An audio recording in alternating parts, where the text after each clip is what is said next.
Pour ne rien manquer, abonnez-vous maintenant. Les vraies voix Sud Radio, 17h-20h, Philippe David, Cécile de Ménibus. Bienvenue chers amis, merci de nous écouter chaque jour, merci de votre fidélité. On est très content avec Philippe David de cette émission. On sent que, cher Philippe, ça va Philippe? Ça va très bien, en votre compagnie, ça va toujours. Oh, vous êtes mignon. Vous avez un truc à me demander, non? Absolument pas. Non, réfléchissez bien, parce qu'il y a un truc... Je vais réfléchir. On dit sous-jacent. Voilà, je pense. Quoi qu'il arrive, on est ensemble jusqu'à 19h, bien entendu, avec ce numéro que vous connaissez bien, le 0826 300 300. C'est une... Je vous le dis tous les jours, mais c'est vraiment une plateforme de débat et d'opinion. C'est le moment pour vous, en tout cas, de décrocher votre téléphone et de débattre avec nous sur des sujets d'actualité. En parlant de sujets d'actualité, au sommaire de cette émission, eh bien, ces dernières semaines, on ne compte plus les agressions violentes, les fusillades et les règlements de compte qui ont marqué l'actualité. Face à cette vague de violence, la population est en émoi et les autorités sont sur le qui-vive. Notre système judiciaire est-il défaillant, Philippe? Oui, entre agressions hyper violentes à Nice hier, entre les morts il y a quelques jours, un enfant de 10 ans par balle perdue à Nîmes. Entre-temps, cette semaine, une jeune femme de 24 ans d'une balle perdue dans son domicile. L'enfant à Nîmes, c'était dans une voiture. Est-ce que vous pensez que face à l'hyper-violence qui se répand jour après jour en France, un peu partout, la justice est à la hauteur de la situation? Venez nous le dire au 0826 300 300. En tout cas, sur notre compte Twitter, pour l'instant, vous dites un grand nom à 97%. Et puis le coup de projecteur, difficile d'imaginer un jour un consensus sur l'immigration, en tout cas sur la loi immigration, et pour cause. Hier, une dizaine de parlementaires de gauche et du centre ont signé une tribune commune dans Libération pour appeler le gouvernement à maintenir le volet sur la régularisation des travailleurs sans papier dans les filières en tension, Philippe. Oui, et est-ce que vous pensez que ça va être, la loi immigration, une loi qui sera comme nombre de lois en France, une loi jamais appliquée? Est-ce que vous pensez justement que qu'est-ce que vous attendez, tiens, de cette loi? Est-ce que vous pensez qu'il faudrait recontrôler les frontières, ce qu'on ne fait plus avec Schengen? Est-ce que vous pensez qu'il faudrait faciliter les expulsions? On applique moins de 10% des OQTF. Est-ce que vous pensez qu'il faut régulariser les sans-papiers, comme le demandent certains signataires, ou créer des zones d'attente, comme l'ont fait le Royaume-Uni? Venez nous le dire. C'est toujours le même numéro, le 0826 300 300. Et donc à cette question, qu'attendez-vous de la loi immigration? Vous dites plutôt en majorité à 54% faciliter les expulsions et 39% contrôler les frontières. On vous attend bien entendu puisque vos avis comptent sur Sud Radio. On vous souhaite la bienvenue, c'est les vraies voix jusqu'à 19h. Les vraies voix Sud Radio. Et pour commenter cette actualité, Philippe Bilger, président de l'Institut de la Parole. Bonsoir mon cher Philippe. Bonsoir Cécile. Bonsoir. On vous souhaite la bienvenue. Vous reprenez la main, j'espère. Oui, c'est le cas de le dire. J'ai raté une blague graveleuse. Non, parce que je me suis extrêmement cognée et je me suis fait. Donc j'ai la main dans la glace. Donc il fait des jeux de mots. Voilà. Non mais Cécile est vaillante. Oui, elle est vaillante. Il n'y a jamais de jeu de mots dans cette émission en plus. Cécile, c'est une dure à cuire. Ouais, vous avez mon bras droit, vous n'aurez pas le gauche. Elisabeth Lévy. Moi, j'ai deux mains gauches, si ça vous intéresse. Directrice de la rédaction de Causeur. Bonsoir. Ravi d'être avec vous ce soir. Et Olivier D'Artigol, chroniqueur politique. Bonsoir Olivier. Bonsoir, le bras gauche de cette émission vous salue. Et je vous montre le dernier numéro de Causeur que nous a gentiment apporté Elisabeth Lévy. Et qui titre quoi? Gauche Médine contre France Sardou. Voilà. Oula. Il est excellent. Voilà. Comme toujours. Merci Philippe. Non Vous mais voulez vraiment. Vous voulez rechanter les lacs du Connemara, non? Je crois que je vais vous éviter ça. Moi, je sais plutôt chanter du Brassens, c'est moins dur. Ouais, c'est vrai que c'est pas facile. Et déjà il pleut, donc si on pouvait s'abstenir, Oui, ce serait pas mal. absolument. Voilà, pas de bourrasque. Allez, dans un instant, Marie-Christine sera avec nous d'Eure-et-Loire. En attendant, vous nous laissez des messages au 0826 300 300. On adore et merci beaucoup. Écoutez. Oui, bonjour. J'écoute l'émission et je râle à chaque fois qu'on parle de prison. J'estime que quand on va en prison, la famille devrait payer pour les prisonniers. Quand vous mettez vos parents ou vos grands-parents en maison de retraite, vous payez des parents ou des grands-parents qui ont été toujours respectueux des lois, qui n'ont pas de casier judiciaire rempli comme de c'est quoi. Et là, on paye, c'est normal. Mais pour les prisons, pareil, la famille devrait payer. Voilà, merci, au revoir. Quelle réaction rapide, Je Philippe trouve Bilger. formidable cette séquence à chaque fois. Les propos peuvent être surprenants, provocateurs, mais ils font réfléchir. C'est vrai. Si tellement profondément que je suis incapable de donner tout de suite mon avis. Eh ben, Elisabeth Lévy peut-être a un avis. Non ? Alors moi, il me semble qu'un État souverain, un État bien tenu, est en mesure de sanctionner et donc d'assurer, si vous voulez, la mise en œuvre de la sanction des crimes et délits. Il le fait en notre nom. Et en plus, il faut être conscient que pour beaucoup de ces crimes, en tous les cas pour les petits, disons pour les crimes individuels qui ne sont pas dans des grands trafics, etc., je suis pas sûr que les gens seraient solvables. Donc, si vous voulez, ce serait une bonne raison pour pas y aller, en plus. Ouais. Ah bah non, j'ai pas d'argent, j'y vais pas. Olivier Et d'Artigol, d'autant le plus bras que les gauche. peines d'emprisonnement peuvent être assorties, je parle sous le contrôle du procureur, de sanctions financières, de dédommagement des victimes. Oui, c'est vrai, Olivier. En tout cas, Émilie, merci beaucoup pour ce message. Ouais, mais pardon, mais Allez-y, Philippe. je trouve que l'idée n'est pas totalement absurde. En tout cas, ça peut se réfléchir. Voilà, ça peut se réfléchir. Un autre coup de gueule au 0826 300 300, c'est Marie-Christine qui nous appelle d'Eure-et-Loire. Bienvenue. Bonsoir Marie-Christine. Bonsoir Marie-Christine. Bonsoir à tous et tous vos invités. Alors, vous êtes fâchée, Marie-Christine? Oui, je suis très fâchée et mon coup de gueule concerne les violences faites aux femmes aujourd'hui. Il fut un temps où celles-ci se faisaient discrètement, souvent au cadre du foyer. Mais aujourd'hui, alors qu'on parle de droits de la femme, de féminisme, à tout va, n'importe comment, je m'aperçois que les femmes sont insultées, tuées, tabassées dans la rue, dans les transports en commun. Il n'y a plus aucune limite. C'est complètement fou. Oui. Alors c'est vrai que sûr. notamment le fait divers à Nice qui s'est passé ces dernières heures, où une femme de 53 ans a été tabassée, mais elle est malheureusement entre la vie et la mort aujourd'hui dans un hôpital niçois. À vérifier. C'est vrai que c'est quand même terrible. Aujourd'hui, les femmes dans les transports, vous qui êtes deux femmes, Cécile et Elisabeth, vous diriez que c'est pas tranquille de prendre les transports en commun? Alors je dirais, il faut faire attention. Je pense qu'il y a d'abord des endroits où c'est pas tranquille. Je dirais très honnêtement que c'est moins tranquille quand vous avez 25 ans que quand vous avez mon âge canonique. En plus, moi j'ai l'air méchant, donc si vous voulez, ça doit décourager. Non mais c'est vrai. Non, je blague pas. C'est-à-dire, j'ai pas l'air méchant. Je suis assez d'accord avec vous. Je peux être un bulldog aussi. Non, c'est uniquement quand vous parlez. Oui, c'est uniquement quand je parle. Mais comme je me tais tout le temps. Non, mais attention, il faut. J'en ai pas. Je pense que c'est un très grave problème. Mais si on refuse, si vous voulez, d'essayer de savoir qui sont les agresseurs, ça veut pas dire.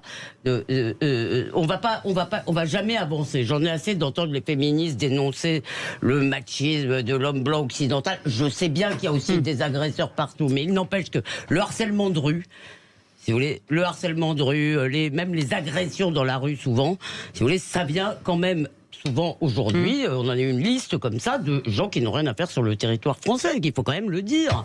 Je veux dire, c'est des gens qui sont souvent des mineurs isolés, qui sont largués dans la nature avec pas du tout les codes culturels. Pas que, hein. Pas que. C'est souvent, j'ai dit c'est souvent.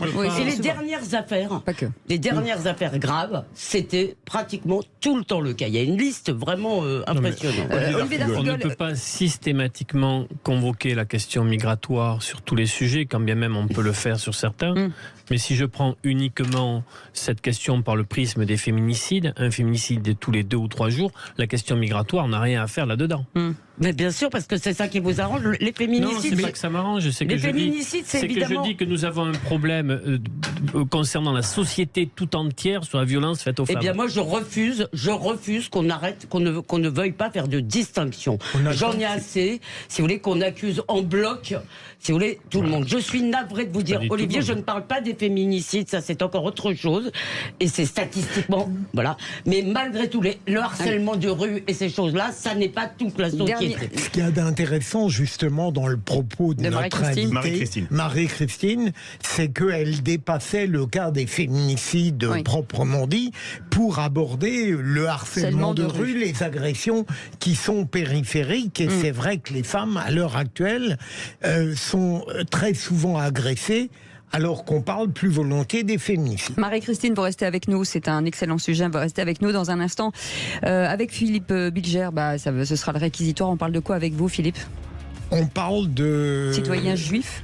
Pardon, propos de Gérard Miller. Et je suis heureux que Elisabeth soit arrivée parce que j'ai été très choqué par un article de Gérard Miller.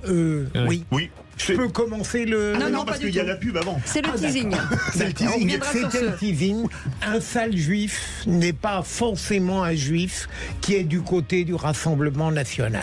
C'est entre guillemets, entendons-nous. Restez avec nous dans quelques instants. La suite, on vous souhaite la bienvenue. 0826 300 300, plateforme de débat et d'opinion. On vous accueille jusqu'à 19h. À toutes. Les vraies voix Sud Radio, 17h-20h. Philippe David, Cécile de Ménibus.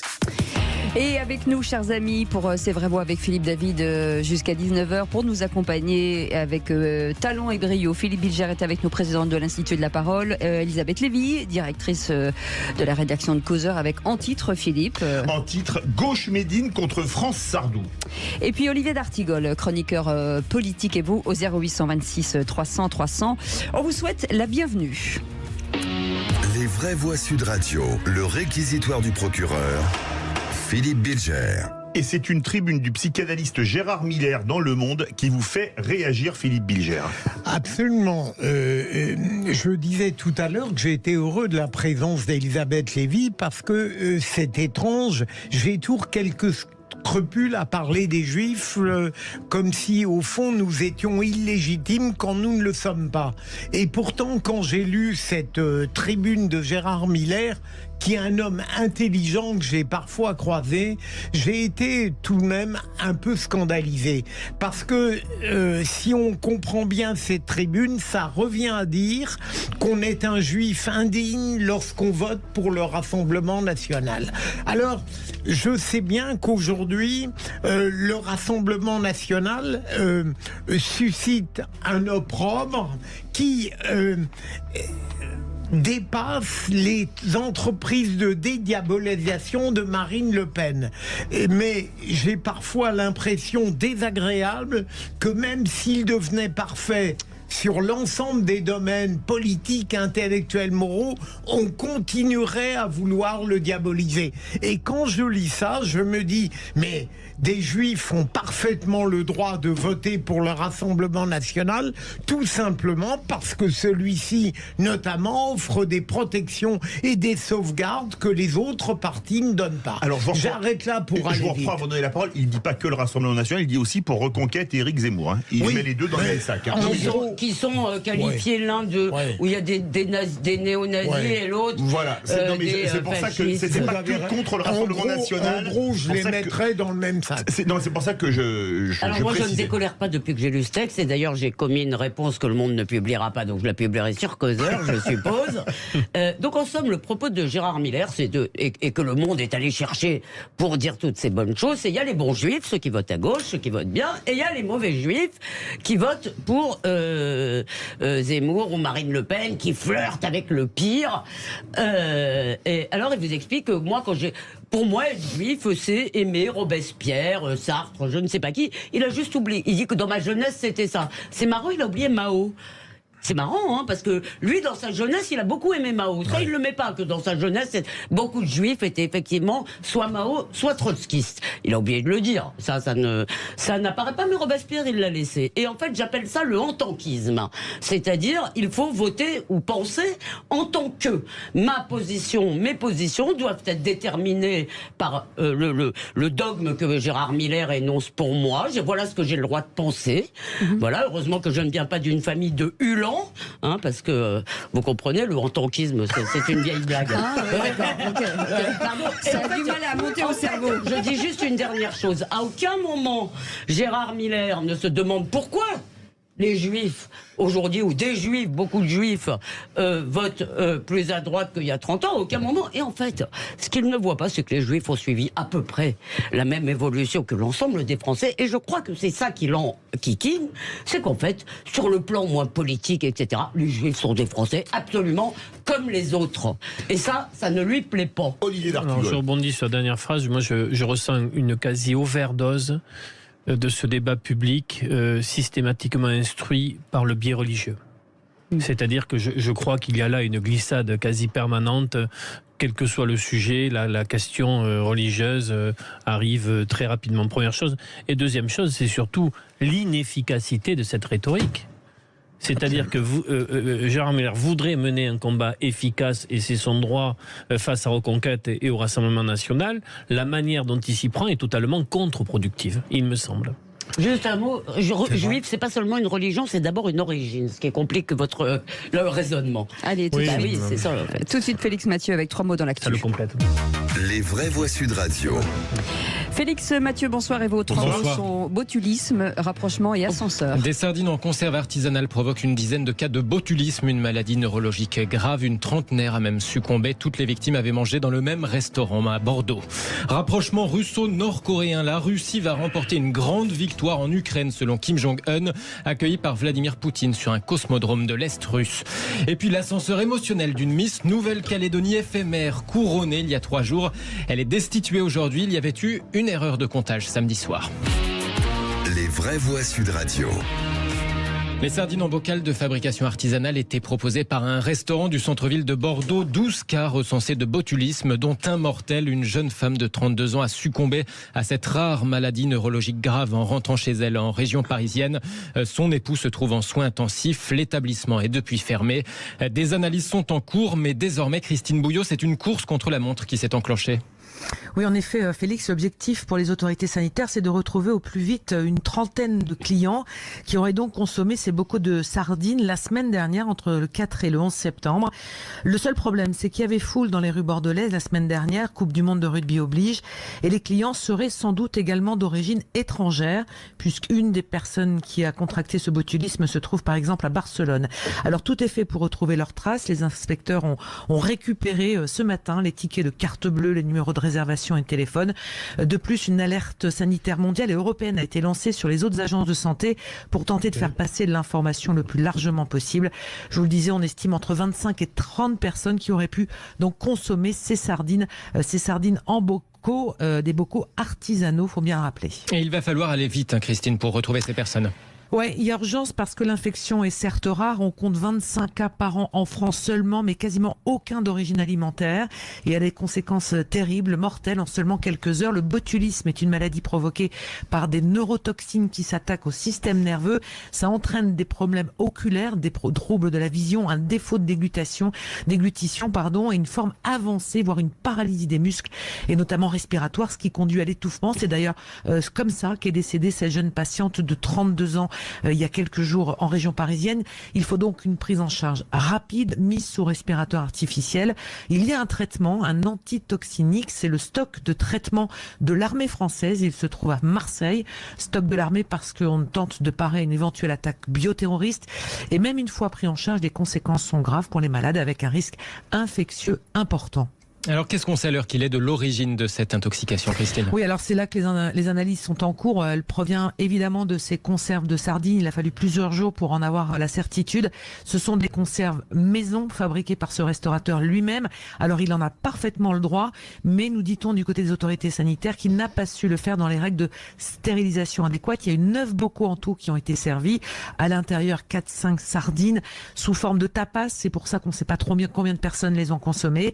À leur ouverture, le restaurateur a certes confirmé aux enquêteurs qu'il avait trouvé qu'il manquait de vide et les bocaux présentaient une odeur, mais il les a pourtant proposés à la consommation.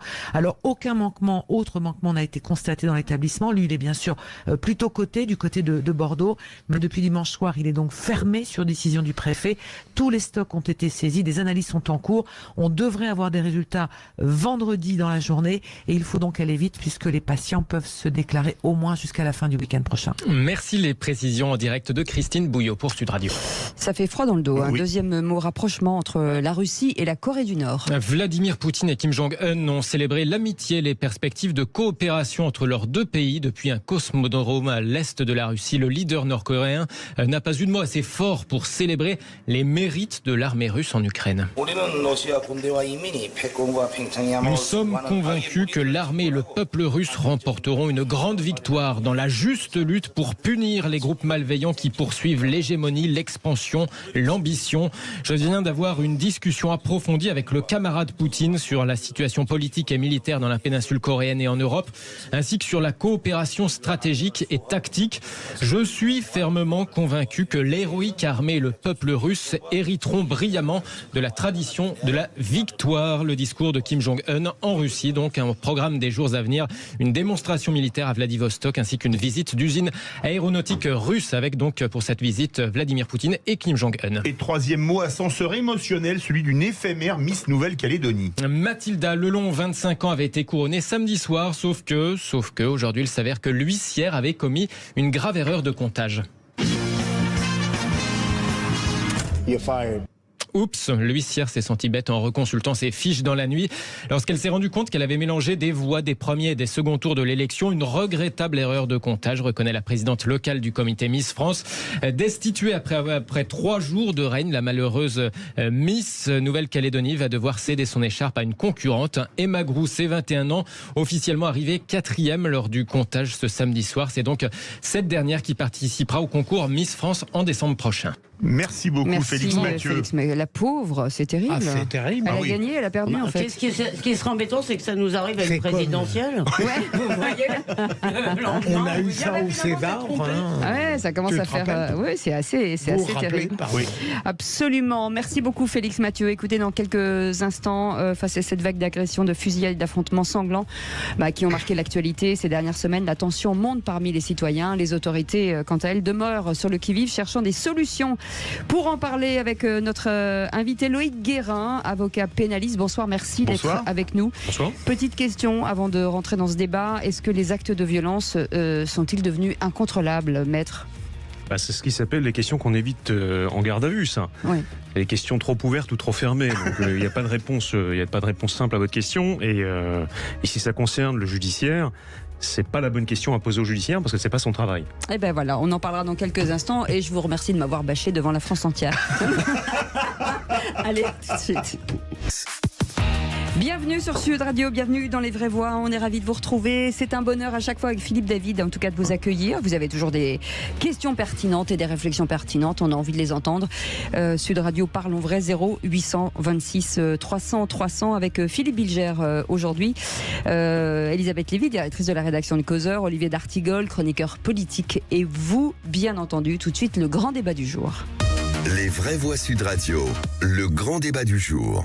On ne sait jamais sur quoi on va tomber. Le mec qui va sortir un flingue ou n'importe quoi. C'est la société d'aujourd'hui. La réalité des chiffres, c'est que l'ensemble des violences dans notre pays contre les biens et les personnes progresse à 2 chiffres en 2022. Les blessures par balle, il y en a pratiquement tous les jours. Notre sécurité dans ce pays est de plus en plus en péril. On a forcément l'impression qu'une journée en France, ça rime avec violence. Il y a un climat d'insécurité qui est exceptionnel. Il faut qu'il y ait une répression judiciaire qui soit extraordinaire. Il y a un risque qui nous guette, c'est le risque de l'accoutumance. Déclaration après déclaration, on considère que l'indignation puisse suffire et qu'on passe à autre chose et au prochain fait divers. La capacité de rétablir l'ordre, elle vient de l'autorité. L'autorité, elle vient de la constance. On n'a pas besoin d'emphase, on n'a pas besoin de grands discours. Il faut de la constance. Et donc ces dernières semaines, on ne compte plus les agressions violentes, les fusillades, les règlements de compte qui ont marqué l'actualité. Face à cette vague de violence, la population est en émoi et les autorités, c'est compliqué pour eux. Et on se pose cette question. Est-ce que notre système judiciaire est défaillant ? Est-ce qu'il est à la hauteur, Philippe ? Oui, absolument. C'est si l'on prend un exemple. Tiens, Bretigny, devant un hypermarché. 2 personnes font des roues arrière à moto. Un policier de l'IGPN en civil leur demande de se calmer. Il se fait tabasser devant tout le monde. Les gens sont venus lui porter secours. Que serait-il arrivé si les gens n'étaient pas venus ? Mais un des 2 agresseurs, 17 ans, est aujourd'hui en liberté. Alors, ça pose question. Est-ce que pour vous, aujourd'hui, la justice est à la hauteur de la situation alors que la France est de plus en plus confrontée à la violence? On attend vos témoignages au 0826 300 300. Et la réponse à cette question sur notre compte Twitter est formelle, c'est un non à 97%. On va en parler avec Loïc Guérin, avocat pénaliste. Bonsoir, merci d'être avec nous. Bonsoir. Philippe Bilger, sur cette question qui est volontairement un peu cash, sur cette justice et à la hauteur de cette situation, on a de quoi se poser des questions. Absolument, Cécile. Si je peux faire preuve d'un peu d'ironie, mais très tendre, j'avais l'impression d'avoir quitté Pascal Praud ce matin, mais je le retrouve donc dans les vraies voies. Mais la question est tout à fait pertinente. Mais ce qui m'étonne, c'est que vous l'ayez placé dans le domaine de la justice. Il y a, je crois, en effet, des phénomènes de violence, et notamment depuis quelque temps, qui permettent de dire qu'on est carrément dans un ensauvagement. La police fait ce qu'elle peut, on arrête des gens, les violences deviennent plus graves, plus imprévisibles, et j'ose dire qu'en général, lorsqu'il y a des déferlements devant la justice, eh bien, j'ose espérer que les peines sont à la hauteur des transgressions commises. Je ne suis pas derrière chaque magistrat. Et là, vous évoquez, Philippe, une situation où quelqu'un de 17 ans a été remis en liberté. Ça m'étonne en soi, mais est-ce qu'on peut réellement parler d'une procédure sans la connaître? Et donc, j'attends avec impatience ce que dira Maître Guérin. Ce matin, on avait sur un plateau de CNews un représentant policier. Et moi, il me semble quand même, puisque pour rester juste sur la justice, parce qu'évidemment, vous avez d'énormes problèmes. Pourquoi vous avez tellement de gamins ou de jeunes qui semblent ne pas savoir, si vous voulez, n'avoir aucune empathie pour leur prochain? Pourquoi? Non, mais c'est quand même grave. Autant de gens qui ne savent pas la différence entre le bien et le mal à des âges avancés, c'est quand même un problème. Donc ça, j'ai pas la réponse. Il y a la question de la police, bon, mais là vous parlez de la justice. Il est clair, si vous voulez, qu'on a un problème particulier, spécifique avec la justice des mineurs, et notamment, comme le disait ce policier, avec les mineurs isolés. Si vous voulez, tant que notre législation permettra à des gens, si vous voulez, d'arriver sur le territoire de plein droit parce qu'ils sont mineurs, je veux dire, tant que ce sera comme ça, eh bien, nous allons avoir le même problème, puisqu'après, on ne peut pas les juger quasiment. On peut les juger, mais vous savez bien dans quelles conditions. Donc, moi, je pose la question pour notre futur débat, Philippe. Est-ce que, quand même, il ne faut pas reparler de cette affaire de majorité pénale? Vrai sujet, on va l'évoquer. Olivier, c'est toujours difficile, à l'aune d'une actualité, de faire le procès quasiment de l'ensemble de l'institution judiciaire. Si nous prenons la séquence des émeutes urbaines, tout le monde dit que la réponse judiciaire a été rapide, ferme, avec des comparutions immédiates, avec des peines d'emprisonnement, avec une réactivité, avec une mobilisation d'ailleurs pour faire ce travail-là. Première chose. Deuxième chose, je regrette que là il s'agit d'un jeune qui avait commencé une carrière, pas une carrière, mais qui était recruté dans l'armée. Non, c'est pas le même, parce qu'ils étaient deux. Il y en a un qui était militaire dans un régiment basé dans l'Est de la France, et l'autre avait 17 ans. Et les caméras de vidéosurveillance trouvent que c'est lui qui est revenu mettre des coups de pied dans la tête aux policiers qui étaient par terre. Ce que je regrette dans ce qui bien sûr défraie la chronique aujourd'hui, c'est que l'un est déféré et l'autre non. J'aimerais bien dans ces moments-là, je ne sais pas si c'est possible, que l'institution judiciaire puisse davantage communiquer pour... Il y a bien des attendus à cette décision. Elle ne se prend pas d'un claquement de doigts. Parfois, l'institution judiciaire serait bien inspirée de donner des éléments pour que le débat ne parte pas n'importe où. Louis Guérin, avocat pénaliste, vous avez trois avis. Trois avis et un millier de choses à dire, donc on va être très synthétique, parce que c'est un sujet qui est intéressant, qui est plus sociologique à mon sens que judiciaire, pour être franc. Mais sur le terrain judiciaire, puisque je ne peux parler que de ce que je connais un tout petit peu, réponse à votre question, oui, le ministère public peut communiquer sur une affaire. Il a d'ailleurs la disponibilité du code de procédure pénale pour ce faire. Il doit le faire avec raison, c'est-à-dire uniquement pour informer dans des cas où effectivement l'ordre public, le trouble à l'ordre public est tel qu'il faut donner quelques explications. Difficulté, c'est que parfois, quand on est en défense, on n'apprécie pas toujours ce que dit le ministère public parce qu'il anticipe un peu à charge sur un dossier où en réalité, l'étude du dossier montre que c'est pas toujours aussi simple que dit. Donc c'est très compliqué. Vous le disiez très justement tout à l'heure, chaque dossier est unique et tirer des généralités d'un dossier est par définition une erreur commune compréhensible, mais une erreur néanmoins. Sur l'ensauvagement, et je vous ai répondu volontairement un peu vivement, mais un teasing et demi. Ben oui. Sur l'ensauvagement. Teasing 3 J'ai quarts, bien allez-y. compris. Oui, ça se décline. Mais j'ai quand même mis une croix à côté de votre nom. Hein. Mais je sais pas bon, ça les croit, non? Zut, terminé. Alors avant que je ne sois complètement terminé, j'en finis. En l'occurrence, ce que vous avez, c'est qu'il y a un phénomène nouveau, c'est-à-dire les réseaux sociaux, Internet, la possibilité de filmer tout et n'importe quoi, et surtout d'ailleurs n'importe quoi, et de le mettre en ligne et d'avoir des milliers de clics, de vues, d'approbations. Ça, c'est aussi un phénomène qui est trompeur, parce que c'est une loupe qu'on met sur un événement, et on a l'impression de l'avoir vu 1 million de fois. Sous d'autres angles, d'autres vidéos. Ça crée en plus des réactions populaires, parfois légitimes dans l'instant, mais qui en réalité sont déconnectées des réalités objectives du dossier. On l'a vu avec l'histoire récente.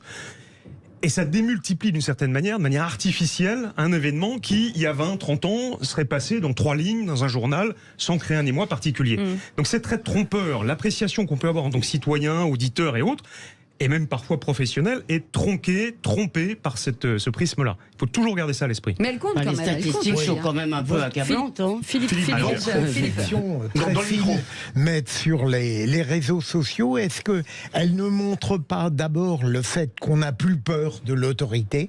Et deuxième élément, quelque chose de plus pervers encore, c'est que le transgresseur lui-même ne se confronte qu'à lui-même. Et je veux dire, c'est tout de même assez symptomatique que tel ou tel qui commet le pire se montre et se diffuse. C'est tout de même quelque chose qui dépasse très largement le problème de la répression. Il y a quelque chose qui montre qu'une société se contemple dans l'horreur qu'elle crée. C'est de même. Là, ça appellerait 2 heures, ma chère Cécile. Pardon, mais il me semble que ce que vous disiez, c'est que comme on le voit sur les réseaux sociaux, on a l'impression, là vous parliez plutôt du public que du type qui le met dedans. C'est-à-dire, vous disiez, le fait qu'on ne voit et qu'on en parle, la médiatisation qui a lieu à travers ça, fait qu'on a l'impression qu'il y en a tout le temps et partout. Sauf que, pardon, il y en a un peu tout le temps et partout.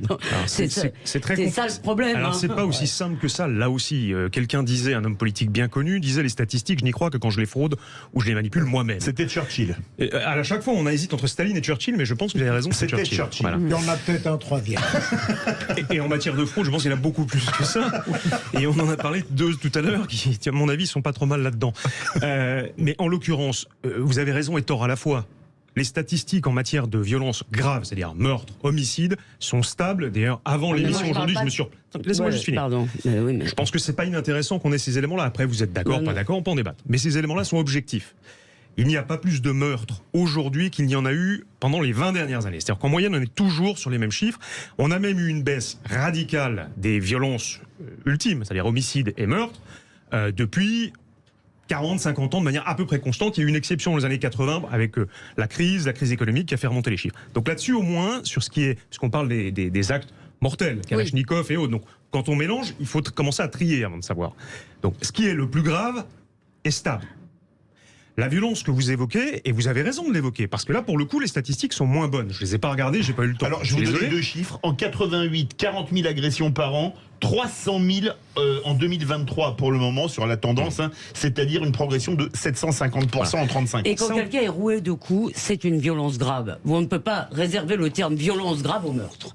Quand quelqu'un se fait rouer de coups, tabasser, etc., c'est une violence immensément grave. Alors vous mettez tous les qualificatifs que vous voulez, mais vous avez bien compris que juridiquement et judiciairement, ce ne sont pas les mêmes actes. Prendre une Kalachnikov et tuer quelqu'un n'est quand même pas la même chose que se battre en sortie de bar. Bon. Ou dans une allée ou autre. Ce ne sont pas les mêmes faits. Je vous parle de passage à tabac. Oui, ça reste un délit. Donc juridiquement, de toute façon, c'est pas la même chose. Donc le traitement judiciaire n'est pas le même, la procédure n'est pas la même, et le traitement sociologique n'est par définition pas le même. C'est logique. Sur ces violences-là, qui sont un cran en dessous, elles ont effectivement largement augmenté, mais elles amènent plus à une réflexion sociologique, de manque d'éducation, de zones hors contrôle depuis 20 ou 30 ans. Il n'y a rien de nouveau. Chacun capitalise à droite ou à gauche. Oui, moi je suis parfaitement neutre politiquement. Je m'en moque. Je constate juste que c'est capitalisé des deux côtés, dans un sens ou dans l'autre. Le Guérin, par rapport à ce que dit Elisabeth Lévy, parce que parfois la frontière est quand même très mince. Parce que laisser quelqu'un sur le carreau dont la vie est bousillée à vie, presque mort, et voilà, on est quand même proche... C'est plus un crime qu'un délit. Ça restera un délit. Hein. Oui, mais non, mais et c'est là où c'est peut-être injuste en fait. Vous pouvez risquer jusqu'à 10 ans avec les causes d'aggravation pour un délit.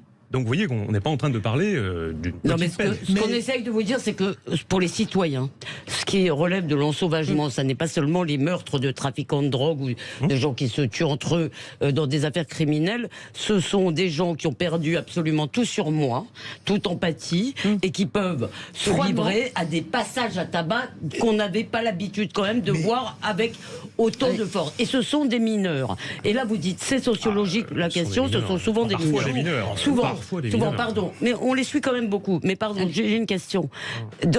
Vous dites, c'est pas une question pour la justice, mais si la France entière attend jour après jour que la justice fasse quelque chose. Alors je pense humblement que vous rapidement avec Philippe Bilger. Oui. Mais là où je rejoins totalement Maître Guérin, je crois que là, le partage que vous avez fait, il est légitime. Mais au fond, c'est moins dans les chiffres même que l'effroi existe, que dans, et vous l'avez dit, que dans les nouvelles modalités dont ces transgressions, crimes ou délits sont commis. Parce que c'est le caractère d'imprévisibilité, de gratuité, une violence purement sadique qui n'est jamais justifiée, ou de moins en moins, par des motifs utilitaires. Non pas que les crimes d'antan, il fallait les louer, mais il y avait au moins quelque chose de rationnel parfois dans la malfaisance. Et qui est visible, puisque aujourd'hui on diffuse les caméras, les trucs, donc ça exacerbe, j'imagine. 0826 300 300 avec Marie-Christine qui nous appelle d'Eure-et-Loire. Oui, bonjour. Rebonjour Marie-Christine, une réaction.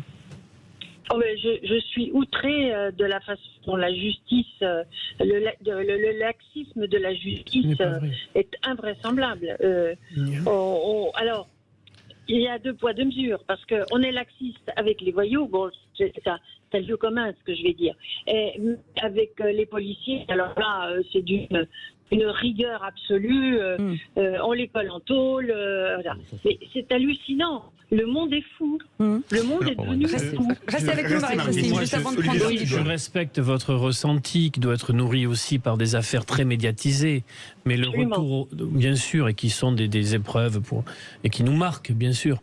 Mais le retour aux faits montre qu'il y a énormément de décisions judiciaires, qu'elles sont pour la. J'avais suivi ça sur pas un observatoire, mais sur un suivi de la décision judiciaire, de plus en plus de peines et avec de lourdes peines. Donc je ne pense pas que notre justice soit laxiste, qu'il puisse peut-être parce qu'on n'en voit pas la fin tout de suite, c'est pour ça. Qu'il puisse y avoir des dysfonctionnements et des fois des décisions qui nous choquent, oui, mais ça n'est pas systémique. Allez, 0826 300 300, Philippe de Fontainebleau. Bonsoir Philippe. Bonsoir les vraies voix.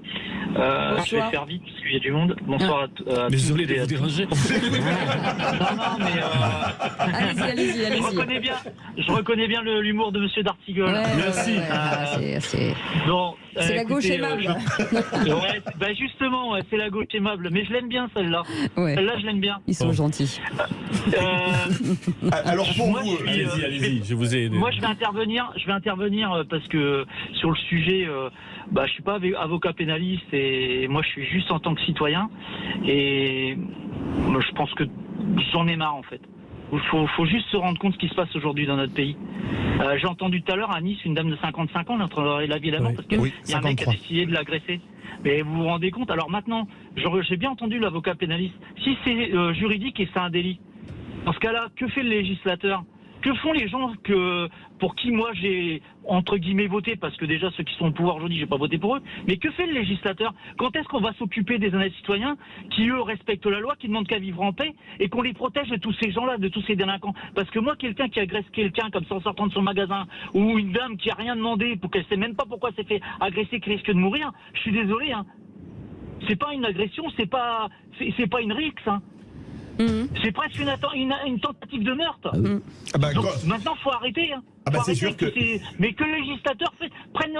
Il faut qu'on soit protégé. Parce que là, notre pays, moi, franchement, je ne connais plus la France. Franchement, il faut juste se rendre compte. Moi, je travaille sur l'île de France. Il faut juste se rendre compte de ce qu'il faut aujourd'hui. On ne veut plus être prof, on ne veut plus être policier, on peut être pompier, on peut être médecin. Où est-ce qu'on va? Quand est-ce qu'on va protéger la France de tous ces gens qui nous polluent? Ce ne sont pas des voyous, ce sont des délinquants. Des meurtriers. Philippe, on va faire réagir Loïc Guérin. Juste parce qu'il nous reste 30 secondes, Loïc Guérin. Alors, je vais résumer. En clair, il n'y a pas besoin de légiférer. Tout ça est déjà dans le texte. Il faut arrêter. Il faut que les politiques nous fichent la paix avec les textes. Ils produisent du texte, ils ont l'impression d'avoir fait le boulot. C'est pas vrai.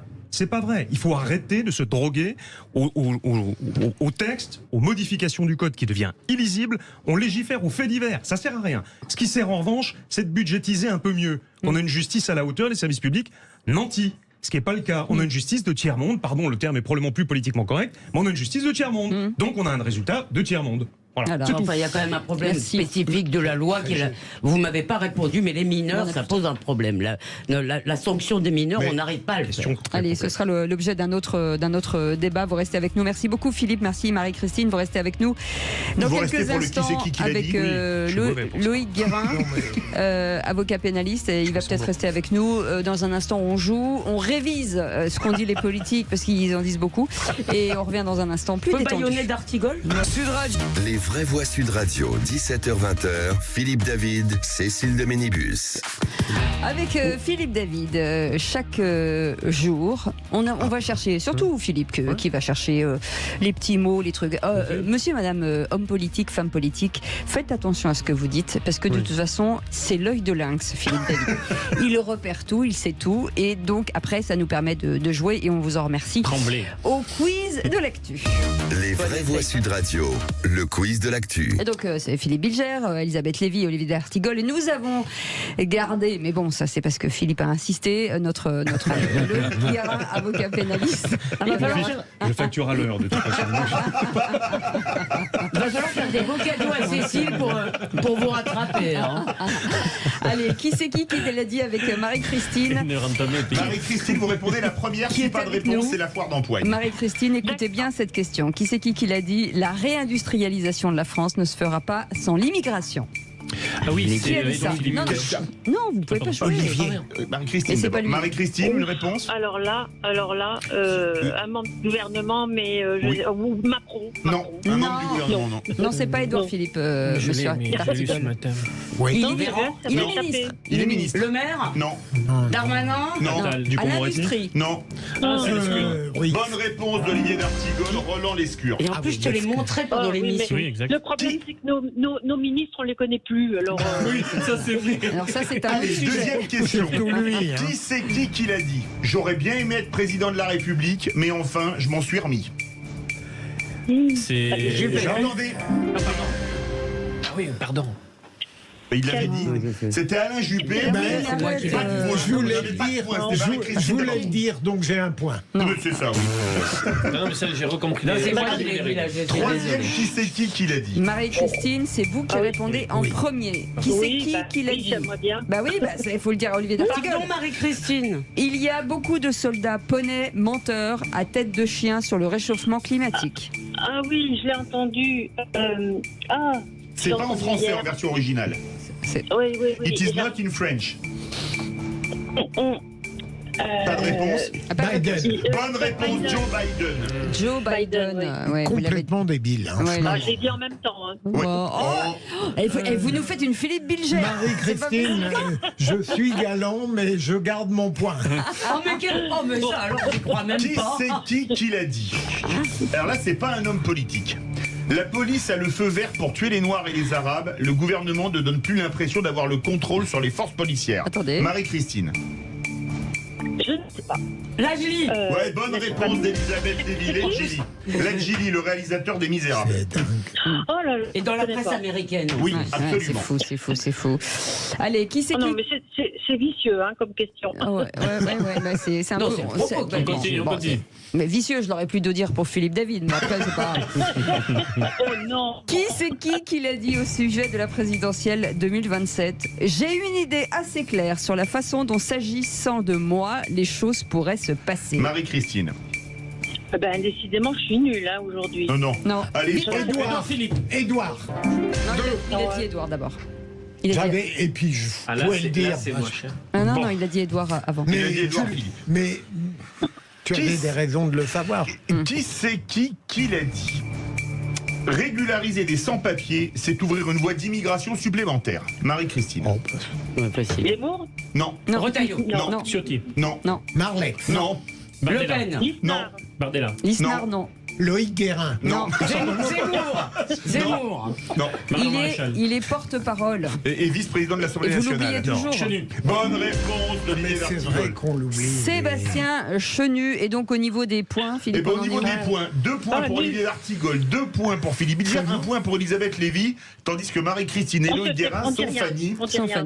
Vous avez gagné une consultation d'avocat pénaliste gratuite. Et toute notre estime. Il faut commettre un délit avant. Allez les amis, merci beaucoup Loïc Guérin, avocat pénaliste, d'avoir été avec nous. Marie-Christine, vous restez là, on revient dans quelques instants, on fait un petit point, le journal dans quelques instants et puis on fera un point sur la Coupe du Monde, bien entendu. On revient dans un instant, petite pause et on est ensemble jusqu'à 19h, à tout de suite. Les vraies voix Sud Radio, 17h-20h, Philippe David, Cécile de Ménibus. Et pour débattre avec vous aujourd'hui, Philippe Bilger est avec nous, président de l'Institut de la Parole, Elisabeth Lévy, directrice de la rédaction de Causeur, et Olivier d'Artigol, chroniqueur politique. Et vous, au 0826 300 300, c'est pour vous, parlons vrai, et tout le monde a le droit à la parole ici. En attendant, c'est le top clic de Félix Mathieu. Les vraies voix Sud Radio, c'est le top clic. Et dans le top clic, la France insoumise s'indigne de la possible présence d'Emmanuel Macron à la messe du pape François à Marseille. La fameuse messe, oui, la messe géante prévue au stade Vélodrome le 23 septembre prochain. Et oui, car selon une information du journal La Croix, Emmanuel Macron pourrait y assister. Une information ni confirmée ni démentie par l'Élysée. Rien n'est décidé, répond le Palais. Selon le quotidien catholique, en tout cas, le chef de l'État assistera à cette messe de François, en plus de l'entretien privé prévu en fin de matinée. Une première depuis cette messe célébrée en 1980 par Jean-Paul II sur le parvis de Notre-Dame en présence de Valéry Giscard d'Estaing. Alors oui, beaucoup brandissent la loi de 1905 sur la séparation de l'Église et de l'État. Je respecte la foi et les fidèles, mais je suis en désaccord avec le fait qu'un élu, et en particulier le président de la République, participe ès qualité à une cérémonie religieuse, s'indigne Alexis Corbière de la France Insoumise sur Twitter. De son côté, le député LFI Bastien Lachaud rappelle le récent débat sur l'abaya interdit à l'école, alors que, selon lui, Emmanuel Macron se moque de la laïcité, piétine ses principes, la séparation des églises et de l'État, la neutralité de l'État vis-à-vis des religions. Dans le même parti, Daniel Obono fait référence au projet de loi sur la fin de vie qui ne sera finalement présenté qu'après la visite du pape François. Ça repousse un projet de loi pour ne pas risquer de froisser le chef de l'État catholique. Ça va à la messe du pontife. Ah ben, il n'y a plus de laïcité qui tienne tout à coup Tartuffe, écrit la députée de Paris. Cette messe de François se déroulera en tout cas lors d'une visite à Marseille liée aux questions migratoires. Le pape a répété cet été qu'il se rendait dans la cité phocéenne, mais pas en France. Façon de rappeler avec ces mots qu'il ne s'agit pas d'une visite d'État. Philippe Bilger, une réaction ? Il aurait dû faire comme Michel Charasse qui s'arrêtait au seuil de l'église.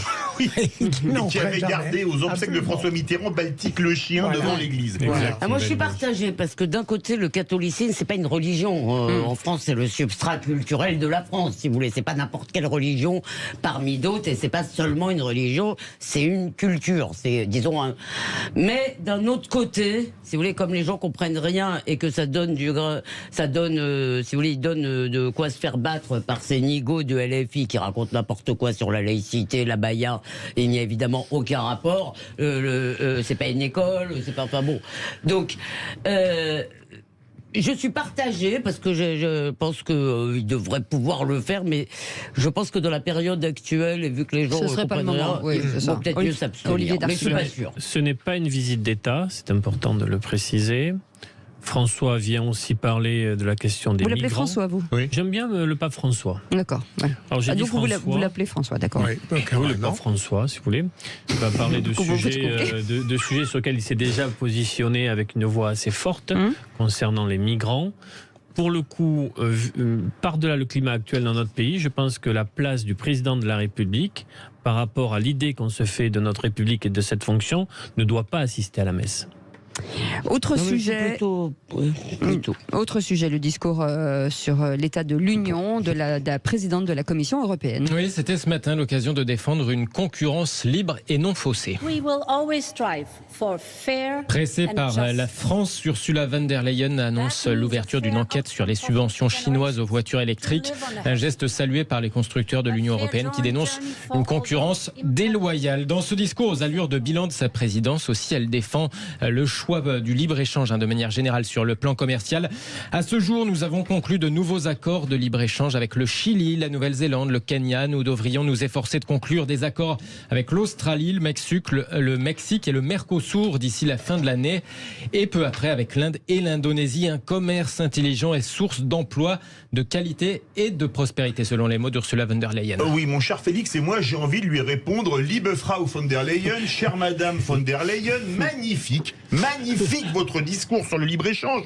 Quand on sait que l'Union européenne multiplie les normes environnementales pour les entreprises présentes ici et que dans le même temps, elle signe des accords de libre-échange avec des pays situés au bout du monde comme le Chili ou la Nouvelle-Zélande. Alors, je vais rappeler une petite chose, les porte-containers qui vont nous amener les marchandises, ils naviguent avec le carburant le plus sale au monde pour la plupart d'entre eux. Ça s'appelle le pétrole bunker, qui est un résidu visqueux de pétrole lourd, difficile à brûler. Il n'y a qu'un seul carburant plus épais, qu'un seul résidu de pétrole plus épais, c'est l'asphalte. Alors, écoutez bien ça, c'est très ragoûtant. Lors de sa combustion, il émet un cocktail de gaz à effet de serre, du CO2, du méthane, du protoxyde d'azote. Le secteur maritime représente 16% des émissions du fret, mais 70% des tonnes kilomètres transportées, ce qui en fait un transport hyper polluant, mais pour lequel la présidente de la Commission européenne ne voit aucun inconvénient. Mais ne vous inquiétez pas, on trouvera de nouvelles taxes carbone ou écologiques pour taxer les petits qui n'ont pas les moyens de changer de voiture. En attendant, vivement qu'on vous dise Auf Wiedersehen, Frau von der Leyen. Voilà, Philippe Bilger. Elisabeth Lévy. Je m'étonne simplement que, au bout de je ne sais pas combien de temps, on se dit tiens, on va peut-être faire sur ce que vous avez, l'info que vous avez annoncé sur la Chine.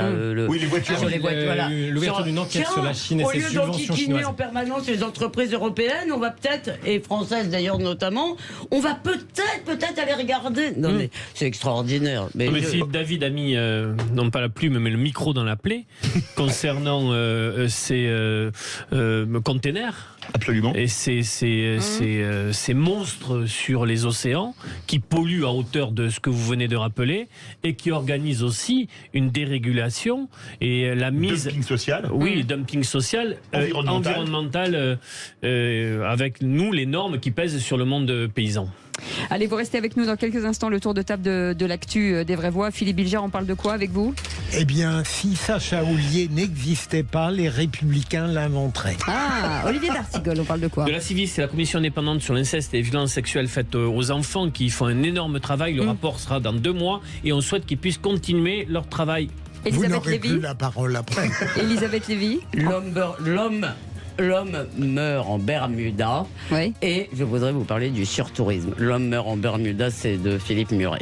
Allez, restez avec nous. L'Occident, pardon, je sais pas pourquoi l'Occident meurt en Bermuda. Voilà, ne bougez pas, on revient dans quelques instants. A tout de suite, c'est Les Vraies Voix jusqu'à 19h avec Philippe David.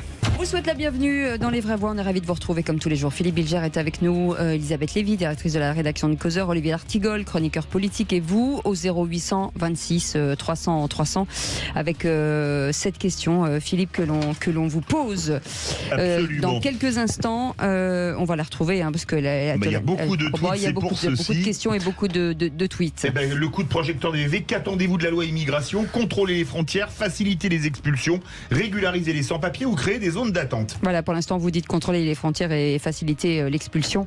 Et vous pouvez d'ores et déjà vous inscrire au 0800 26 300 300. Aude vous attend. Et tout de suite, le tour de table de l'actu des vraies voix. Oh, dites, je vais envoyer les actualités. Vous venez les voir dans la cabine? Je vais vous raconter une histoire pas banale. Et vous me racontez pas votre petite journée? On a assez perdu de temps comme ça. Le tour de table de l'actualité. Et Philippe Bilger voulait nous parler du député Renaissance Sacha Houlié. Oui, Sacha Houlié, le président de la commission des lois, évidemment, Renaissance. Et c'est un homme avec lequel je suis rarement d'accord. Ça n'a pas beaucoup d'importance pour lui. Mais je le respecte dans la mesure où il est continuellement dans la sensibilité de gauche qui était apparemment celle d'Emmanuel Macron lorsqu'il a été élu en 2017 ou prétendu réélu en 2022. Et Sacha Houlié offre cet avantage, c'est d'être fidèle à son idéologie initiale. Et les Républicains, qui sont toujours en train de flotter, ils sont vraiment agaçants parce qu'à la fois, ils mettent des lignes rouges pour le projet de loi dont vous parlez, mais en même temps, semble-t-il, ils commencent à se tâter, si vous me permettez l'expression un peu trop figurative, en ce qui concerne l'éventuel mode d'une motion de censure. Donc ils sont très rigides d'un côté et très mous de l'autre, et j'espère qu'un Sacha Houlié leur donnera une sorte d'audace vertébrée et ils se rappelleront qu'Emmanuel Macron est de gauche. Olivier d'Artigol. En tout cas, l'acte politique posé par Sacha Houlié, qui n'est pas un second couteau dans la Macronie, puisque c'est quand même le président de la commission des lois, en insistant sur le fait que si la dimension régularisation des travailleurs sans papier sur les métiers en tension est évacuée du texte, il perd son équilibre et il semblerait que ce qu'on a appelé longtemps la jambe gauche du macronisme, qui aujourd'hui, y compris la présidente de l'Assemblée nationale s'est positionnée sur cet impératif, semble en effet tenir sa position et semble solide sur cette position. Ce qui va poser un problème à la majorité relative, puisque y compris le MoDem a commencé à donner quelques indications dans cette même direction. Pardon, j'ai pas fait les calculs, mais moi, j'ai quand même le sentiment que si le président, enfin si le gouvernement présentait un texte absolument clair et correspondant à ce que veulent les Français, c'est-à-dire... Les Français veulent les deux dans les enquêtes d'opinion, Elisabeth. Ils veulent le durcissement et la régularisation. Aussi massif, la régularisation, je ne crois pas. Mais en tous les cas, moi je pense que si vous voulez présenter une loi qui soit vraiment une loi de contrôle des frontières, ce qui est une urgence à mon avis, il trouverait une majorité avec la méchante extrême droite. Je pense que le groupe RN voterait comme un seul homme une loi satisfaisant à ses objectifs. Mais si j'ai bien, je voulais être sûr d'avoir compris, Philippe. En fait, ce que vous nous dites, c'est que les LR, en fait, ils devraient se servir de Sacha Houlié pour se rappeler qu'ils sont de droite. Absolument. Voilà. Mais juste pour vous dire, moi, j'en ai un peu ras-le-bol de son en même temps, qui consiste en fait à dire à chacun ce qu'il veut entendre. Il y a un moment, c'est pas parce que je crois absolument au clivage droite-gauche, mais là, il y a un moment, faut faire des choix.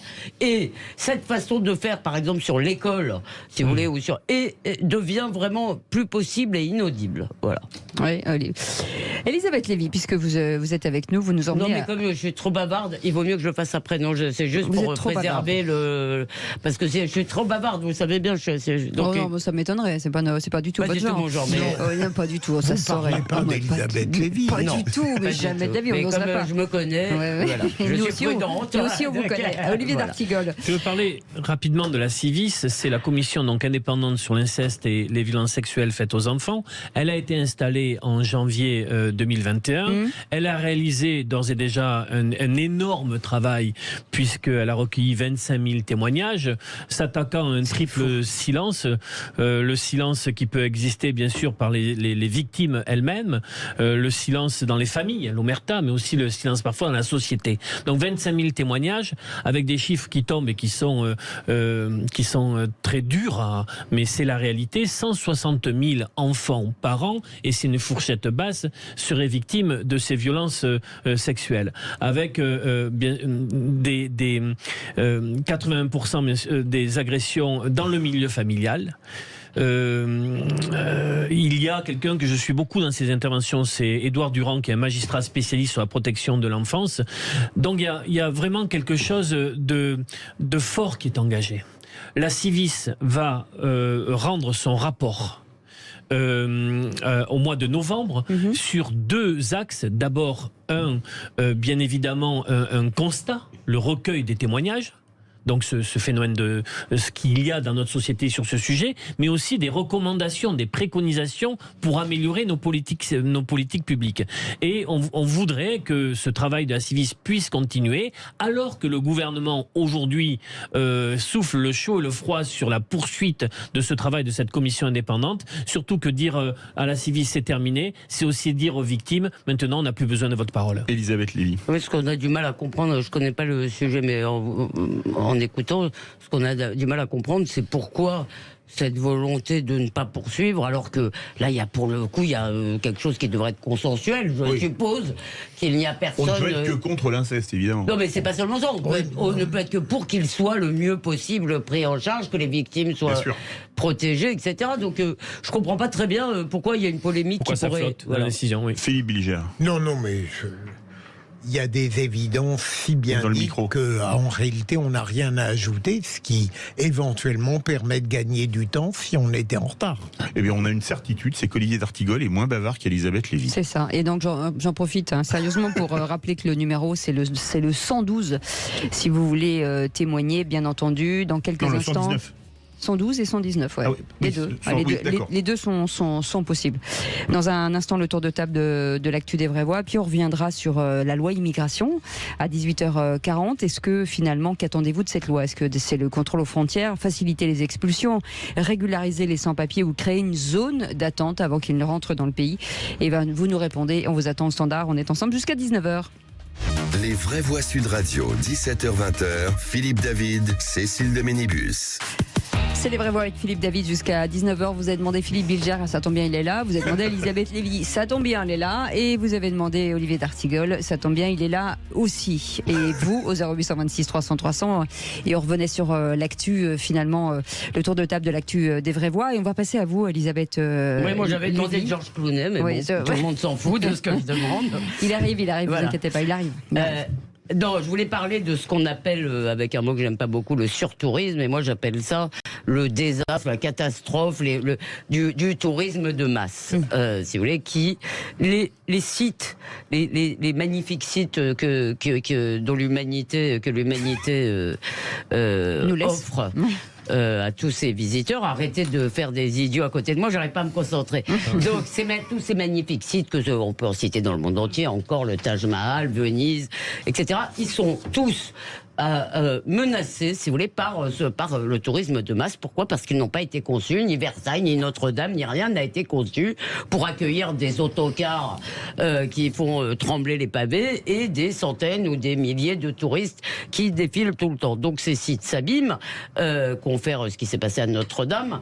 Regardez, je crois, je l'ai déjà dit, parce que ça me rend malade, la place d'Armes de Versailles transformée en parking pour autobus, comme s'ils ne pouvaient pas marcher en plus 200 mètres pour pas nous infliger ça. Donc là, je crois qu'il y a beaucoup de gens qui commencent à en prendre conscience, et je sais bien aussi que on peut pas dire il faut on peut. Je veux dire, je comprends que tout le monde puisse avoir envie, puisse vouloir aller voir ces merveilles. Mais il n'y a pas d'autre solution que de réglementer. Venise, où vous voyez comment ça s'appelle, ces grands ferries, là, les bateaux de croisière énormes, des immeubles flottants. Non, pas des Vaporetto. Non. Des immeubles flottants. Je vous montrerai une vidéo que j'ai prise à Venise, à 3 pas du Grand Canal, vous voyez, alors que normalement, ça a été interdit. Mais on leur a encore donné des dérogations parce que les gens vivent du tourisme. Eh bien, il faut on se reconvertisse, qu'on soit pas aussi dépendant du tourisme, et il faut qu'il y ait des règles. Il faut réguler les flux. Alors là, Venise parce que Venise et Kiev sont menacés d'être classés en péril. Maintenant, patrimoine mondial de l'UNESCO. Venise va mettre une taxe de 5 € pour les gens qui passent que la journée. Ça me paraît quand même assez dérisoire. Je pense on parle souvent des générations futures. Oui, nous devons aux générations futures de préserver ces merveilles, parce que sinon, elles ne les verront jamais. Olivier d'Artigol, que c'est triste Venise? Oui, autant des amours mortes. Oui. Je suis d'accord pour lancer un manifeste ce soir. Je suis d'accord avec Elisabeth Lévy. Ah, tout ça pour ça, en fait. D'accord, ok. Il laisse les gondoles à venir. Merci. Il est bon, il est bon aujourd'hui. Quand j'ai vu cet énorme paquebot, je sais pas quoi, bateau, navire de croisière et tout, c'était une horreur. Petite anecdote, moi je suis montée sur la tour de Pise quand j'étais petite, et c'est vrai que c'est un grand souvenir. Je suis allée à Pompéi. C'est pas vous qui l'avez fait pencher. Non, absolument, si, bêtement, idiotement. Et je me souviens d'être allée à Pompéi, et je me souviens qu'à l'époque déjà, en tout cas les gens râlaient parce que certains piquaient, enfin vous savez, il y a les petits mosaïques, ils grattaient les mosaïques pour les voler. Donc c'est terrible en fait, c'est terrible de se dire qu'on a tout ça, qu'on avait la possibilité de voir et d'approcher, et qu'aujourd'hui on sera obligé, comme les grottes de Lascaux, alors Lascaux, à mon avis, c'était de toute façon ingérable de pouvoir y aller. Simplement, on va être obligé de faire des files d'attente. Ça veut dire que je pense qu'à l'avenir, peut-être vous décidez que vous voulez voir, je ne sais pas quelle merveille du monde. Et vous réservez 3 mois à l'avance. Moi, à mon avis, ça va être 3 ans. C'est pas 3 mois. Mais il y a déjà des monuments il y aura des répliques. Il y a déjà en Asie ou aux États-Unis. Même en Europe, l'Alhambra de Grenade, vous réservez des semaines ou des mois à l'avance. Ça vaut la peine. Ah oui. Et donc, mais il n'y a pas d'autre solution, et parce qu'en plus, ça rend quand même les grandes villes invivables. Ouais, c'est sûr. Les groupes de touristes qui se comportent. Non, mais vous trouvez pas ça intéressant, une réplique? Regardez, moi j'ai demandé Yul Brunner, j'ai eu Philippe David. Voilà, une réplique. Non, mais une réplique, c'est intéressant aussi, peut-être, de voir. Alors, pour Lascaux, par exemple, oui, moi j'ai quand même pas envie d'aller voir une réplique de Notre-Dame, pardon. Oui, bah oui, j'ai pas envie d'aller voir une réplique du Taj Mahal ou des temples d'Angkor. Non, mais tout ne s'y prête pas. Tout ne s'y prête pas, mais pourquoi pas? Mais les grottes, de toute façon, je crois qu'il y avait une impossibilité. Apparemment, c'est très bien fait. Mais l'immersion que vous êtes peut-être allé voir de Notre-Dame, où vous rentrez et vous mettez un casque et vous rentrez génial, dans la cathédrale et vous voyez l'histoire, la façon dont elle a été construite, et vous vivez justement cette histoire, c'est même parfois 100 fois mieux. C'est-à-dire que la technologie, la technologie est dingue. C'est-à-dire que vous pouvez vivre sans salir en tout cas ces grands bâtiments, et vivre des choses. On aime quand même avoir l'émotion qu'on a en se disant ça s'est passé là, si vous voulez. On avait reçu François Nicolas et Franck Ferrand, qui sont le président et le directeur de la Cité de l'Histoire dans les Vraies Voix. Voilà, en tout cas, j'ai fait ce que j'ai pu pour vous aider. Maintenant, vous êtes allé à Pompéi, je comprends pourquoi vous êtes volcanique. Dis donc, c'est bien ça, c'est bien. Attention à ce que la lave ne vous brûle pas, Philippe David. Dans un instant, le coup de projecteur des Vraies Voix, et nous sommes en direct avec Naïma M. Fadel, essayiste et co-auteur avec Olivier Roy de « Et tout ça devrait faire d'excellents Français », publié aux éditions du Seuil. Bonsoir, merci d'être avec nous. Bonsoir. Bonsoir à tous. Petite question avant notre grand débat. Est-ce que la loi immigration, finalement, c'est l'Arlésienne ? On est à le droit des étrangers. Il me semble que c'est la 18e fois qu'il a été réformé depuis 1980. Et puis on est là aujourd'hui à la 29e loi sur l'immigration. Je pense que cette question de l'immigration, on ne l'aborde pas en fait d'une manière, comment dirais-je, sans tabou et sans avoir peur de la réaction de Bruxelles. Et bien justement, les réactions dans quelques instants. Vous bougez pas, on revient dans un instant, on fait une petite pause. Philippe David, bien entendu, on est ensemble. Je dis toujours on est ensemble, il faut que j'arrête de dire ça parce que les gens vont croire qu'on est mariés. On est mariés de 17h à 19h. Oui, c'est ça, 20h même. Et encore, c'est pas sûr. Philippe Bilger est avec nous, Elisabeth Lévy et Olivier d'Artigol. Et vous, au 0826 300 300, vous souhaite la bienvenue. Tout de suite, le coup de projecteur des Vraies Voix. Les Vraies Voix Sud Radio, le coup de projecteur des Vraies Voix. Et unir des opinions sur la question de l'immigration semble compliqué, en tout cas plus que jamais. Hier, une alliance d'une dizaine de parlementaires issus des rangs de la gauche et du centre ont rédigé une tribune totalement commune dans Libération. Ils appellent le gouvernement à préserver la régularisation des travailleurs sans papier dans des secteurs sous tension. Un débat déjà enflammé, Philippe. Oui, un débat déjà enflammé. Alors, les lois sur l'immigration, cette nouvelle loi, certains l'attendaient, ça fait des mois qu'on débattait, mais vous, qu'est-ce que vous en attendez? C'est la question qu'on vous pose sur Twitter et pour laquelle vous allez nous appeler au 0826 300 300. Est-ce que vous attendez un contrôle des frontières? renforcé. Vous êtes 43% à dire oui. Faciliter les expulsions, vous dites oui à 50%. Régulariser les sans-papiers, vous dites oui à 7%. Et créer des zones d'attente, on était à 1, donc on doit être à moins de 1,5. On est passé à 0%. Voilà, vous nous appelez, vous commentez bien sûr cette question du jour. Et notre invité, Naïma M. Fadel, essayiste et co-auteur avec Olivier Roy de Et tout ça devrait faire d'excellents français, publiés aux éditions du Seuil. Rebonjour, merci en tout cas d'être en direct sur Sud Radio. Olivier, pas du tout. Philippe Bilger, sur cette question de la loi immigration, qui forcément, depuis des années, on n'y arrive pas en fait. On en a beaucoup parlé, mais je crois que cette fois-ci, comme on l'évoquait durant la pause, le gouvernement ne pourra pas différer, ne pourra pas à nouveau dire la situation est trop difficile, on ne va pas la soumettre au Parlement, précisément parce que la situation est difficile, il faut le faire.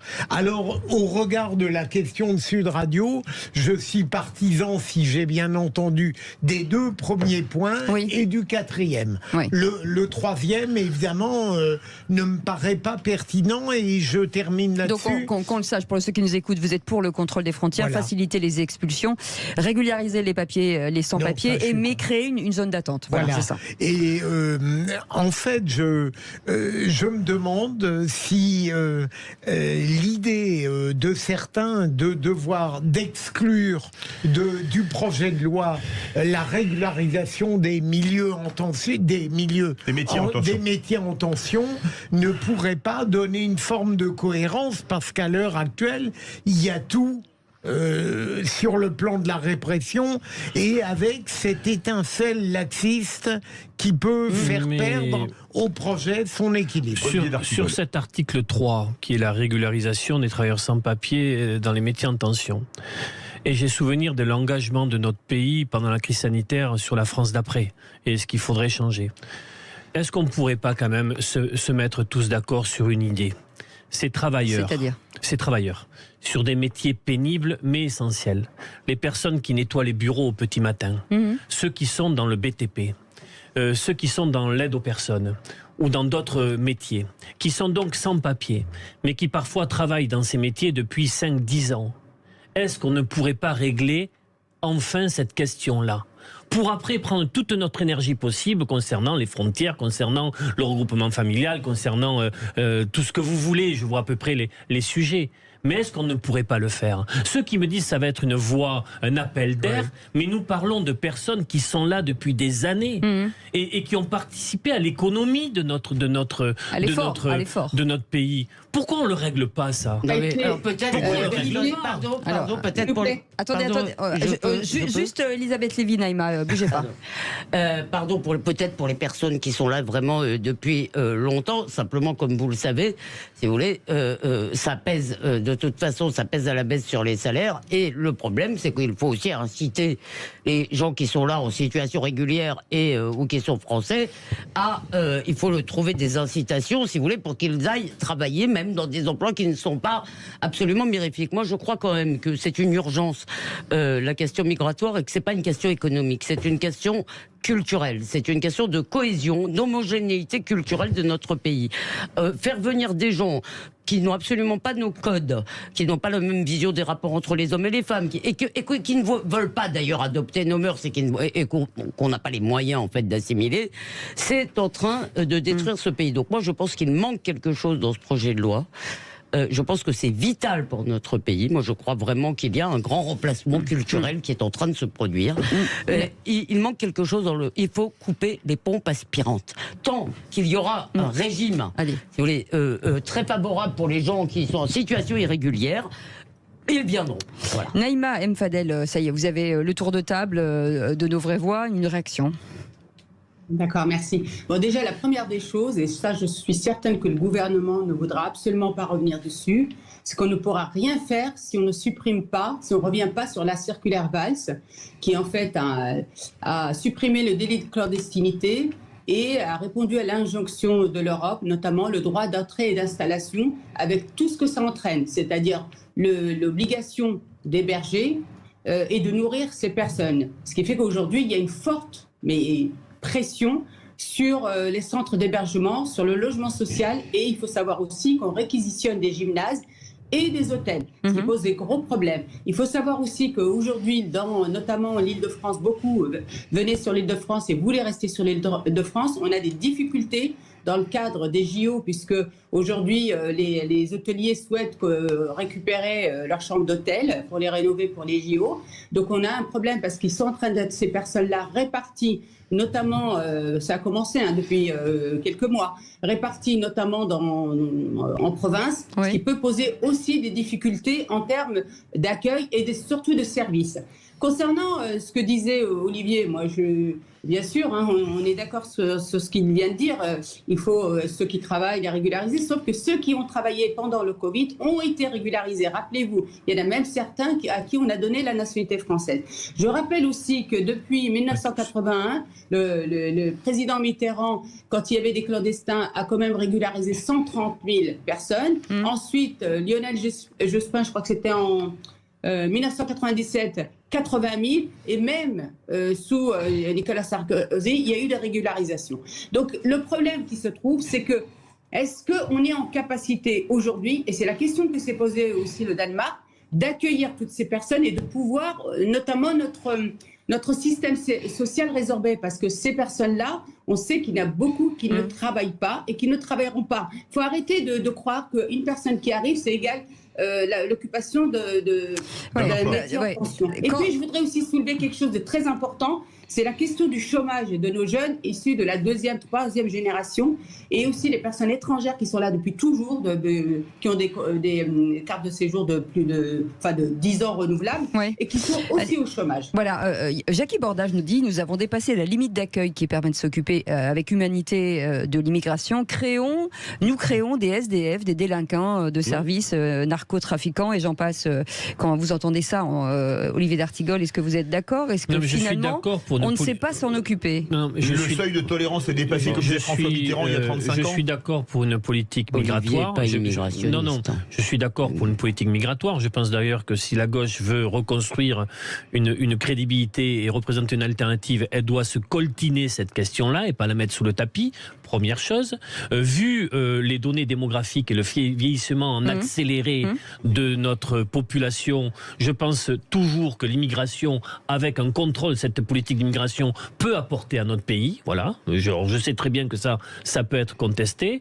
Et j'aimerais qu'on puisse, dans les semaines, les mois à venir, pouvoir instruire un débat de qualité, mais systématiquement, quand on aborde ce sujet-là, le plus souvent, on va sur des surenchères d'un côté comme de l'autre. Naïma M. Fadel, les auditeurs de Sud Radio, ils veulent à 50% faciliter les expulsions, à 43% contrôler les frontières. En tout cas, ceux qui votent sur notre compte Twitter, bien sûr. Est-ce que quand même, on va se poser la vraie question, sachant qu'on ne peut pas contrôler les frontières, puisque on est à Schengen et que l'Europe nous interdit, et que les OQTF, il y a moins de 10% qui sont réalisés, est-ce que vous ne pensez pas que ça va être une loi comme les autres, qui ne va pas être appliquée dans son immense majorité? Ou bâtarde. Ou bâtarde, voilà. Oui, je suis entièrement d'accord avec vous. C'est pour ça qu'on tourne en rond. Et que, comme disait d'ailleurs, je rejoins Olivier, c'est qu'à un moment, sur cette question-là, il faut mettre de la raison au centre, et que l'ensemble des personnes de raison, et notamment de politiques qui ont un peu de raison et qui voient bien que ça ne peut pas continuer malheureusement comme ça, parce que ça met aussi en difficulté les personnes issues de l'immigration qui sont là depuis longtemps. Il faut voir aussi les choses en face.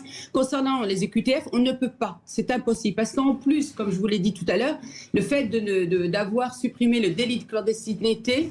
Moi, souvent, quand on me dit des personnes qui sont d'une manière illégale, mais non, elles ne sont pas illégales. Et c'est ça toute la problématique. Je pense que ce qui pourrait être intéressant, c'est d'externaliser la possibilité de venir dans notre pays et peut-être faire comme ce que souhaite faire le président des États-Unis, c'est-à-dire qu'à partir du moment, et pour arrêter aussi cet appel d'air, à partir du moment où vous n'avez pas le droit en fait de venir en France d'une manière irrégulière, on va dire ça comme ça, et si vous arrivez d'une manière irrégulière, vous ne serez jamais régularisé. Il n'y a que cette manière-là. Je vous donne juste encore un exemple, excusez-moi. Oui. Le ministre Darmanin a parlé notamment des Afghans en disant mais il faut les régulariser, de toute façon, ils ne partiront jamais. Mais oui, parce que vous savez que les Afghans, par principe, on leur accorde le droit d'asile. Et c'est un vrai problème. comment on fait en fait, sachant que bon, beaucoup on le sait très bien qu'ils viennent c'est des réfugiés en fait plutôt économiques, donc c'est une vraie problématique parce que c'est un appel d'air extraordinaire. Je peux vous dire en ayant des réseaux qu'aujourd'hui c'est passé en Afghanistan comme quoi venez, vous serez de toute façon régularisés. Alors attendez, 0826 300 300 avec une réaction de Marie-Christine. Marie-Christine. Oui, eh bien, j'apprécie beaucoup et je l'écoute tous les soirs, Naïma, et une fois de plus, ce propos est frappé au coin du bon sens. Il n'y a pas besoin d'aller chercher à midi à 14h. C'est exactement ce qu'il faut faire. Par ailleurs, Elisabeth Lévy, avec laquelle je partage systématiquement l'opinion, quand elle dit il faut inciter les Français à aller travailler, ben oui, supprimer ou baisser les cotisations au chômage et vous verrez que nous aurons le même résultat que dans les pays qui le feraient. Les gens se mettent à travailler. C'est tout. Là aussi, c'est une question de bon sens. Hein. Ouais. Philippe Bilger, quand vous entendez ça, on sent quand même que le sujet est très touchy, hein, que c'est difficile. On est entre Olivier qui dit que effectivement ceux qui sont là depuis des années, qui travaillent, qui se lèvent le matin, voilà, à un moment donné, c'est aussi rendre à ces gens-là ce qu'ils ont fait à la France pendant des années. Et d'un autre côté, il y en a certains disent bah oui, mais c'est vous volez le job des Français, vous voilà, alors que les Français n'ont pas forcément toujours envie de le faire. Et vous tirez les salaires vers le bas. Là-dessus, il y a un vrai souci aussi. C'est le SMIC qui les tire. Oui. Ah oui. On se rend compte tout de même, Cécile, que au fil des années, depuis qu'on parle de l'immigration légale et bien sûr clandestine, il y a des visions plus conservatrices, plus robustes, plus vigoureuses qui commencent à s'installer dans l'esprit public. Je pense qu'il y a quelques années, il n'y aurait pas eu quasiment ce consensus, parce que dans ce que dit Olivier, je ne vois rien qui contredise véritablement une politique de droite à la fois humaniste et vigoureuse. Mais justement, ça c'est très important parce qu'en quelques années, je pense que l'assimilation scandaleuse qui était faite entre je suis contre l'immigration et je suis raciste, ou plus je suis contre l'immigration et tu es raciste, plus exactement, a commencé. Il y a encore des gens qui continuent, mais ça ne marche plus. Je crois que Naïma a dit la chose fondamentale, si vous voulez, parce que c'est même une question de logique. Voilà. Si vous ne rétablissez pas le délit d'entrée, d'infraction à la législation sur les étrangers, d'entrée irrégulière sur le territoire français, c'est même une façon de dire ah ben c'est bon, la France est un droit de l'homme. Et il faut aussi savoir que nous ne sommes pas humains quand nous laissons entrer des gens que nous ne pouvons pas accueillir, que nous ne pouvons pas intégrer. Ce n'est pas de l'humanité. Je rebondis sur vous, Olivier d'Artigol, sur la question. On pose la question en disant créer une zone d'attente, c'est-à-dire peut-être éviter à ces gens-là de rentrer, finalement qu'on ne sache pas où ils sont. C'est un peu ce qu'on entend là, et pourtant ça n'a pas du tout été plébiscité. Est-ce que ces gens-là, il ne faut pas, en tout cas ces personnes, les gérer effectivement correctement, les mettre en attente, et une fois qu'ils rentrent, ils sont rentrés pour de bon. D'abord qu'il y ait une crise de l'accueil, ça c'est réel. La situation faite à ces personnes-là est totalement inhumaine. C'est-à-dire c'est inacceptable pour un pays dit développé comme le nôtre de les accueillir dans ces conditions. Ça, c'est la première chose. Mais qui peut le plus peut le moins. On me dit des spots dans les pays de départ, etc. Mais ces pays de départ ne veulent parfois même pas nous remettre les laissez-passer consulaires quand il y a les OQTF. Donc il ne faut pas non plus se dire que ça va se passer comme ça tranquillement. Je veux réagir à une sur la pression faite sur les salaires. Oui. Aujourd'hui, la smicardisation d'une part trop importante du salariat français, ça, vrai, oui. Elle vient des exonérations de cotisations sociales et patronales jusqu'à 3,5 SMIC, qui fait que véritablement des gens ce qui fait que des gens qui sont au SMIC se retrouvent dans une trappe à salaire et ne peuvent pas s'en sortir. Il y a aussi ça, en effet. Le mot de la fin, Naïma Mfadel, il nous reste à peine une minute. Non, mais je voudrais aussi revenir sur quelque chose là, qui est important. Les mineurs non accompagnés, par exemple, parce que Olivier parlait des pays des squats. Tous les pays ne sont pas des squats. Et il faut savoir qu'on a une vraie problématique. Certains pays ont voulu reprendre leurs mineurs. Et la France a refusé, sous prétexte qu'elle a signé la Convention des droits de l'enfant. On garde des enfants ici alors qu'il faut les retourner à leur famille. C'est une vraie question aussi. Oui. Vous voyez ? Et j'ai eu des cas, et Didier Lesky, directeur de l'OFI, préfet, en a parlé dans son livre. Merci beaucoup, en tout cas, d'avoir été avec nous, Naïma M. Fadel, essayiste et co-auteur avec Olivier Roy Et tout ça devrait faire d'excellents Français, publiés aux éditions du Seuil. Merci beaucoup, Philippe Bilger. Merci beaucoup, chère Elisabeth Lévy. Merci beaucoup, Olivier d'Artigol. Dans un instant, on va revenir sur le déplacement d'Emmanuel Macron à Orthez, où il a annoncé en tout cas le déblocage de 500 millions d'euros de fonds verts pour la rénovation de bâtis scolaires. Et on va en parler avec des acteurs locaux qui vont nous donner leur point de vue sur cette proposition du chef de l'État. On revient dans quelques instants. À tout de suite.